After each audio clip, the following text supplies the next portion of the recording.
We're talking about the state of security. Let me talk to you about the story that's making headlines all over the place since last weekend.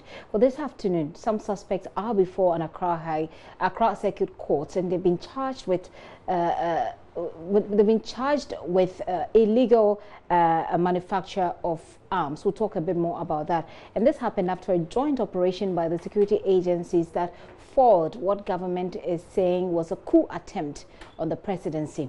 The BNI-led operation found, among others, 22 improvised explosive devices, bombs, a number of AK-47 rifles, locally manufactured pistols, pistol barrels, among other dangerous weapons.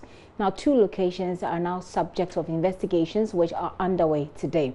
3 persons have been charged with conspiracy to manufacture arms and ammunition without lawful authority and possession of explosives and firearms without lawful excuse, as I said earlier. Details of that case in court shortly. But take a look at this man, Dr. Frederick McPalm. He's said to be the mastermind. He owns the Citadel Hospital at Alajo here in Accra, where the security agencies discovered what they're calling the plot. Now, government says one bright Alan Deborah Ofosu, acting on behalf of Dr. McPalm, contacted a number of military personnel and talked them into hatching and executing a plot to obtain weapons, take over key installations, and secure funding for the purpose of taking over government. So, who is Dr. McPalm?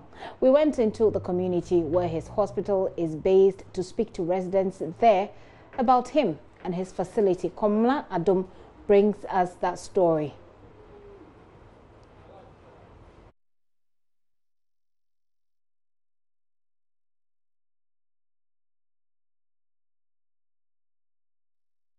Since a joint security operation in the hospital facility you can see in your picture here at Alajo, where we understand a number of equipment and ammunition and weapons were retrieved from the property inside. We understand that some locally manufactured pistols, foreign pistols, smoke grenades, a knife, some magazines, as well as iPads, mobile phones, pen drives, and other voice recorders were retrieved from the property just behind us.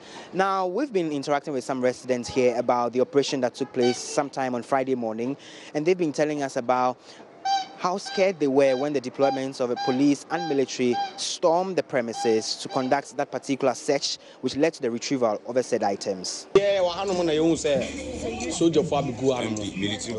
Military police for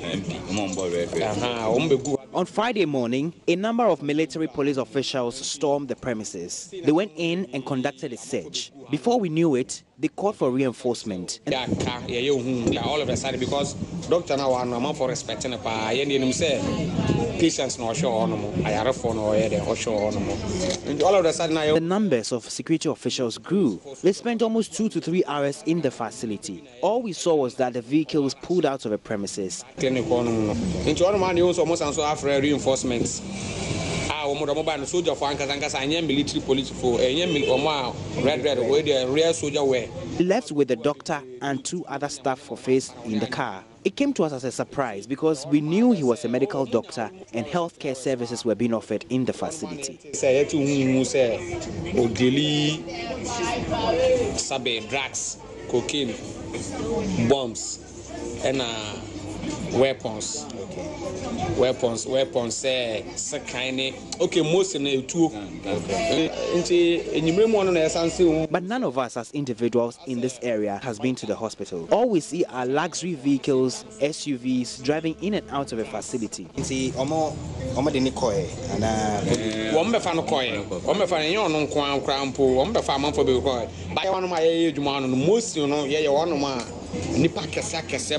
for VH for inside. For us, we've always thought it's a hospital for the big men alone. The ordinary people here do not seek healthcare there. Okay, but who say I are for a cohort? Before we say I for a corner, normal hospital, I be 2. So, normal hospital, I be 2. Now be a now, but But always be no that to do no. But munim obi a mo area here or wako hospital or wako sa ayare wo hoda. No. Maybe the moon town call. No. Old man normally sana for yes. V8 even po GV government cars maybe. It came to us as a surprise because we knew he was a medical doctor and healthcare services were being offered in the facility. Since Friday, did they open the place? Among for CID any abansem and the end the rooms a car park no inside I to me call and go but so far the cars be rare since cars woman by search around some investigation I don't know but I guess and I could do to me ben so and a Ghana association because of said the only be some of the residents say they do not believe that the doctor in question has any links with criminality since they see him move in and out of this property on a daily basis without a fault. I've also been speaking to some residents who say they are currently living in fear because of the events of Friday. They say they are still shocked by the incident. They are still shocked to know that some weapons and guns were actually being kept in the facility right behind us. Friday's event has shaken us, especially because we all knew it was a hospital and they were offering healthcare services. But this discovery of explosives and weapons has shaken us, especially as only a few weeks ago there was a shooting incident here where two people pulled up on a motorbike, seized the mobile phone of a noodle seller and shot in the air.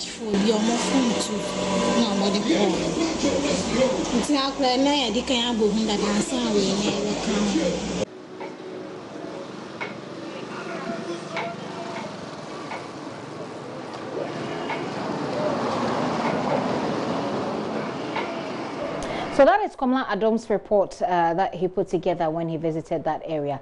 Let's listen to the assemblyman for the area, Hudu Usman. He also spoke to us. He says Dr. McPalm is actually known to be a very good man. I went to the area to ascertain the facts on the ground. So those people who are selling things in front of the hospital, I interviewed them. So I told the people to be patient, because the man we know is a doctor and he's a good man, also good related, sharing jokes in the area. He has a good a character which we all know in that area. He favors a lot of people also in the area. So we cannot say anything which we don't know. So we are patiently and waiting for outcome of the event. Does it come to you as a surprise? Because you just mentioned that this is a man you know, he's a good man. I mean, you guys relate to him very well. So does it come to you as a surprise that he is being reported to have been involved in stockpiling arms, for example? Yeah, it's a big surprise. I would say a big surprise, because we all know that the premises is hospital. And if you go in there you see that patients, some of them was admitted, the nurses are there working on them. Normal general hospital, which we all know, and it's a story building. So if there is some activities at the backyard, I don't think those in the main building will know. I've been speaking to some of the people around there. They say, well, even though it's a hospital, they hardly see community folk go in there to seek treatment. They only see big vehicles drive in and drive out, but they do not know exactly what goes on in there. What happened is we all know that the doctor is a good doctor, which the people in the vicinity are saying about him. So we know big men also in the area who attend hospital there, because I once went there and visited a friend also who was admitted. So when it is hospital, by all means, you expect that, vehicles will be conveying people to the hospital. Because the hospital is almost 6 years. 6 years there. So big men are coming to hospital there. At times you go, you see them waiting for the attempt to be attended to. So if something different is happening, that one we cannot factor it all into it. That whosoever comes there goes for something fictitious. So that's the assemblyman for the area. They're speaking to Komla Adam. So we've been on Facebook and essentially to understand who Dr. McPalm is. One of the allegations leveled against him, as you know, in the government statement was that he had, with the help of 2 others based in the USA, formed a group called Take Action Ghana, which government alleges was set up under the guise of mobilizing the youth for national building. But government says it has evidence that the intent was to build a support base of youth and radicalize them against political authority in Ghana. So before we go to the court, let me bring you back his Facebook page and find out who really this person is. So that is Dr. Frederick McPalm there. That's a picture of him. If we scroll all the way down there, we get to see. So about 2 days ago, this is a friend posting on his page saying Dr. Frederick McPalm, God's got your back. And certainly this was after he had been arrested. And he goes on and on. At this point, well, here we see a picture. In this story that he's posted actually says, how can a church own a school and the poor cannot attend it? Actor Prince AK, that's a story that broke during the week, so he posted it as well. You go down and you see a video that is supposed to be William Cecil. And in that video, it says, in fact, if Nyerere had not debated the issues with Nkrumah, some people would never be president and ministers with massive criminality in Africa or watch. I mean, that is a caption given the video that he posted. There's another video, if you've seen this gentleman, he's been posting a lot of a series of these allegations that he posts. The series he calls With All Due Respect. That is Kevin Taylor. He posted a video of Kevin Taylor as well, and this one talks about who paid Kroll Associate $1 million for no work done. That is a video he posted there a while back. He's got more of those videos from Kevin Taylor there as well, and this is talking about the PDS scandal. And Kevin Taylor names it the men behind the scam. It's one of the videos he posted as well. And another video from Kevin Taylor, and it goes on. It goes on and on. This one, he posts a video of Malema, who is a South African politician, and then also has a picture of Robert Mugabe. This one says, this man is the hope of South Africa and the only leader that speaks sense in that country. God bless Julius Malema for courageously speaking the bitter truth to his own people. Please watch. That's the caption of the video he posted. Again, there is a picture there of Mr. Lumumba, and if you know this man, you know what he talks about. He says, what we do is to elect thieves. We elect hyenas to take care of goats, and when the goats are consumed, we wonder why. Again, that's the caption of that video by Mr. Lumumba there. So these are the kinds of videos that you get to see on Dr.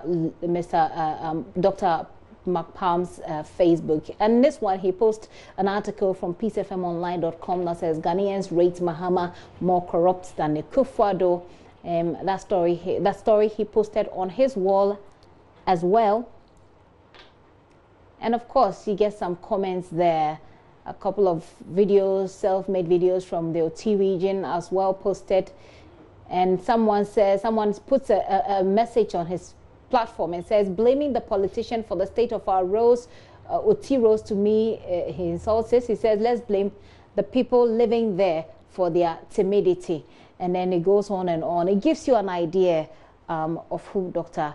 McPalm is, the videos, the interest that he has certainly on Facebook there. Well, let's take you now to the court where Joseph Akable has been observing proceedings. Joseph joins me in the studio for more. Joseph, tell us, what are the details? And so first, the charges that are against these individuals, the 3 of them were read. And so we have Dr. Frederick Yao Makpam. There is also Donya Kafui, who is introduced as a local weapon manufacturer, and Bright Alan Deborah Ofosu. And so these are the 3 individuals. There's a 4th person who, per the documents in court, is named as Sule, who police prosecutors say is still at large. Okay. Yes, in terms of the charges against them, they relate mainly to manufacturing of weapons without lawful authority. And so there's a conspiracy aspect of it, then there is the manufacturing proper. Itself. Then there is also the possession of explosive and firearms. There's also the conspiracy bit as well. So those were the charges that were leveled against them. The state prosecutors had told the court that they don't want their plea to be taken. Okay. Whether they are guilty or not, they don't want them to be asked. And so the lawyers for these individuals, Kojoga Dawodu, had some concerns. Then he raised that in court, saying that his clients have been arrested, police have investigated and decided to charge them. And so he thinks that it's only fair that they allow their plea to be taken. But the response of the prosecutors were that they were still investigating it. And when the judge was asked to pronounce on it, she indicated that some of the charges, in fact, cannot be heard at the district courts. Okay. And so she says it appears there are some problems with the charges, but she still understands the fact that they need to keep them within a certain period to carry out investigations, which could mean that once the investigations get to a certain level, they can even decide not to charge them, or perhaps to charge them, but in a different court, a court higher than this. You know, this whole talk has been about a coup plot. Exactly, which is what's contained in the government statement that was circulated, I think, yesterday. Yes, and so those charges, like relate to treason, for instance, you cannot be heard at a district court. It has to go high up at the high court. Is that the reason why they were charged with the manufacture of weapons or arms and ammunition instead of treason? The understanding we get from the state prosecutors is that investigations are at its initial stages, and so this is what they've brought to the court for now, asking that the court allows them to keep the individuals in their custody as they probe further. And so the judge, in fact, told them that within the 2 weeks, she expects that when they come back, they give her a response. Either they are amending the charge, or she will give her own orders relating to the charges, because obviously some of them she cannot hear the case. Well, you've been speaking to his lawyer. I mean, between yesterday and today, he's been speaking on radio a lot, and he says that he speaks to suggest that the evidence being held according to government have been planted. What did he say today? He says the items that have been listed, he knows nothing about it, and when he says they find it strange that when the security operatives arrived, they went directly to a specific location, that is a generator on a compound, and they retrieved a sack where they claim to have found those items in it. We can listen to him. Right? Nothing was found. So, and we have been told things have been seen. At first we were told that it was going to be high treason. Is that how we were told? High treason. Did you see high treason in the case before court? Did you see high treason?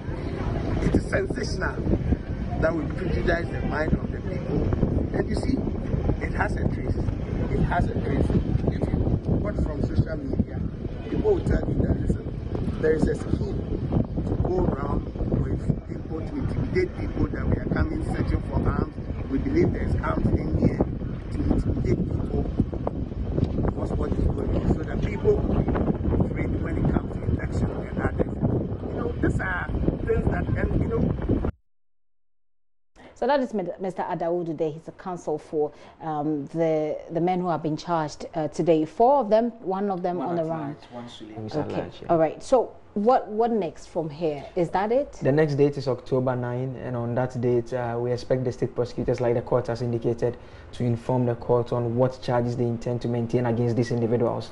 Because if there are charges that cannot be sustained in the court, the judge says he's going to give her orders. Right. And so that is the main issue that has to be dealt with at the next date. Okay, just so you follow, for our viewers who are watching this, they've been charged with conspiracy to manufacture arms and ammunition without lawful authority, possession of explosive and firearms without lawful excuse, and then Joseph also with the conspiracy, like you said, and then there's the possession as well. So these are the charges leveled against this gentleman for now. But government's statement, which came in yesterday, indicated that there was actually a plan by these people to attack the presidency. That has not been, there hasn't been any charge to this effect. But like Joseph is saying, he's been in court, he's saying that in the court, it was a district court. Yes. Like in this district court, the judge may not have the powers to take care of some of these charges. And so they wanted these gentlemen to speak up, and then they could determine where the case goes. But the prosecutors did not want that to happen at this instance. They say they are still building the case, they're still building the evidence. And so when they go back to court on the 9th of October, you say, on the 9th of October, perhaps some more information may come out from there. Joseph, is there anything else we need to know? Those are the main issues, except to say that, I mean, some family members of the doctor and the other individuals involved came around. There was Sylvester Mensah. He's a former NDC presidential aspirant. We understand he is the brother-in-law of the doctor, so he came over. There is also one MP from the Volta region, Dela Soa. She also came around to support the family members, and so they are monitoring this keenly, hoping that the process goes on as they expect and the truth comes out eventually. All right, so investigations are still ongoing. This is The Pulse. My name is Gifty Andopia. I've been doing this with Joseph Akable, who's been observing proceedings in court over this attempted coup matter, and he's brought us all of the updates. You also heard from a lawyer for those who have been charged.